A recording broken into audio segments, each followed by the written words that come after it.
All right, today's project is to fix this horrible clicking sound that the Peloton has been making. Unfortunately, you can't really hear it on this video, but once this starts getting up to speed, it's just this absolutely dreadful sound, and we need to fix that. So generally, that means that the bottom bracket, which is a component deep inside there, has failed. Luckily, we have a brand new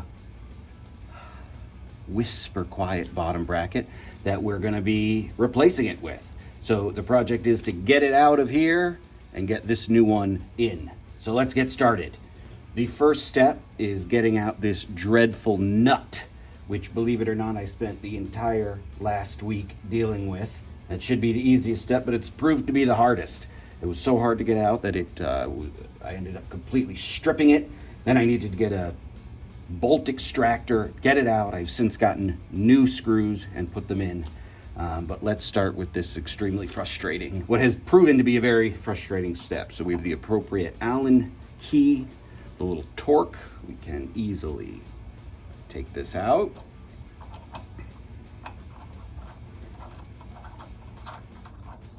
Okay, bolt one is out. Now let's get the bolt out on the other side. All right, we're gonna get this bolt out now. Same Allen wrench. A little bit of torque, and she comes right out.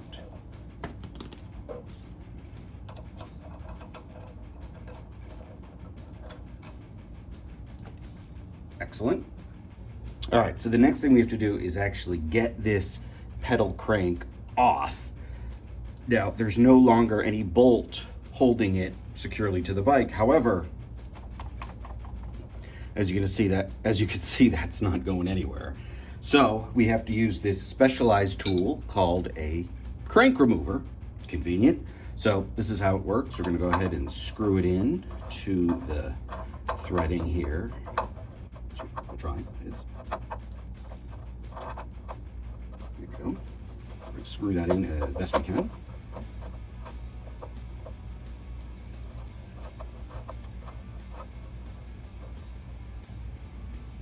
That's about as tight as we can get it. Now we're going to use this part of the tool to actually push in the opposite direction, and that will help the crank release. So here we go.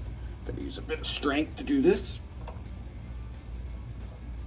And as we spin, the pedal is beautifully sliding right off, or the crank, I mean. There you go. Now let's repeat that on the other side. All right, we're over here on the drive side now, and we've got to get this crank arm off, but of course this side's a little bit more complicated. So before we can do that, we got to take this plastic casing off. I've already taken off almost all but one of the screws, so now we're just going to get this final screw off using the appropriate Allen key. I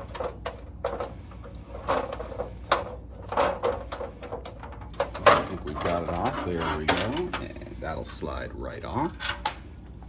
Make sure we save all our screws.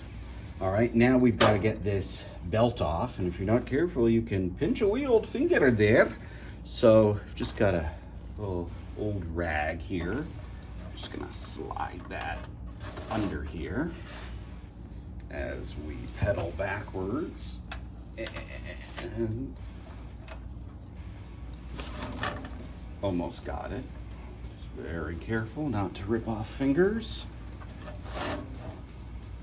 And pull a little harder as we spin, and there she goes. Now we're just gonna have to put our crank arm removal right through that threaded area. All right, I'm gonna go ahead and remove the drive side crank arm. So just like the 4-thread crank arm removal tool. Get that in as far as we can by hand, just like this. Okay, it's in pretty tight, and now we'll just tighten this down. And that should get a little bit of resistance, and then that's sliding right off. Okay, crank is off. All right, so we're back around on the non-drive side. That's the side without that big red wheel. And we're gonna go ahead and remove this cover.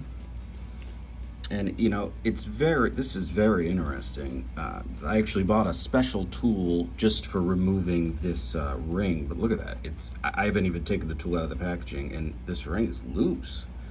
So that, you know, I wonder if that was the problem or that was contributing to the problem. So, I mean, that comes right off, and we can just see a whole bunch of debris and junk in here.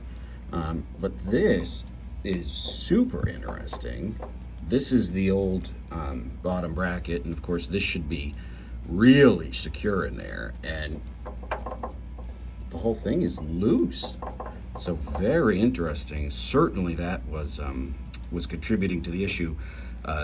Is the bottom bracket failing, or was it just loose? Either way, we've got a brand new one, so we're gonna go ahead and just put it in. All right, so I'm gonna go ahead and remove the non-drive side bottom bracket head. We're going to use this adapter piece, which has teeth that fit conveniently right in. Use this wrench. I mean, I just can't reiterate enough how crazy this is. I mean, this bottom bracket is supposed to be cranked so hard that usually people need to get like these 16-inch torque bars or torque wrenches, you know, in order to get enough leverage to get this thing out. I mean, I barely had to use any force, and that thing just started spinning. It's just really crazy how loose that was. Pull this out, unscrew it, I should say, and then there it goes. Comes right out, and I'll certainly have to inspect this for any damage. All right, now we're going to take out the remainder of the factory bottom bracket using the adapter once again. Get those teeth engaged, give it a little hammer. And then this one is reverse threaded, so we actually turn it right to loosen it, or I should say clockwise. And just, again, amazing how loose this is. I mean, this is supposed to be just really cranked in there, and with almost no effort, it just comes out, and here is the factory bottom bracket. There it is, it's out. And if you take a look at those threads inside where the bottom brackets were, I mean, they are just a complete mess. I mean, no wonder that thing was loose. So those definitely need to be thoroughly cleaned. All right, so I've got the old bottom bracket taken out. I did my best to clean these threads the best I could using a stiff wire brush. I even used some dental picks to try to get some of that stubborn residue out of the threads. Used a good degreaser to totally clean this out the best I could, and now it's time to get the new bottom bracket in. So I'm gonna put just a little bit of lube on these new threads. I'm just gonna, oh yeah, spread that around really good. A little more in there. Good. Wipe those hands off. And now it's time to get it in.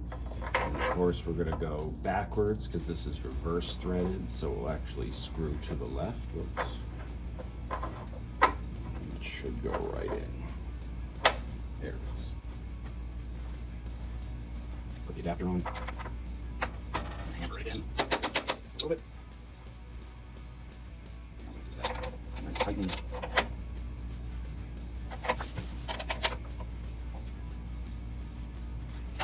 Well, for good measure.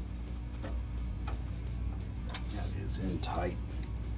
All right, the main portion of the new bottom bracket is in. Now I just have to add this end cap, and we'll be pretty much there, just like before. I'm going to add some thread lubricant all the way around, just to make sure it goes in there nice and easy. Nice and messy. Put my hands off so I can actually hold the tools. And I'm just going to screw that in. Add the adapter tool here, make that easier. Line those teeth. Do another snap. Screw it. Start to get some resistance. At this point, use the wrench.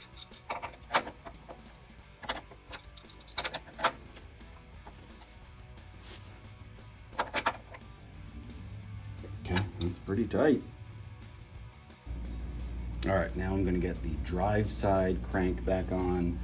Very important. You want to make sure that this pedal is going the opposite direction as the other side. Otherwise, it's going to be very awkward trying to pedal.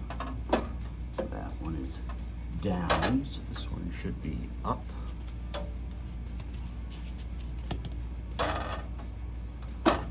There we go. Now it's seated. Give it a couple big, good taps.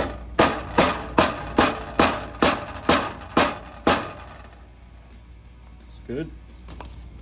Get that retaining screw in there.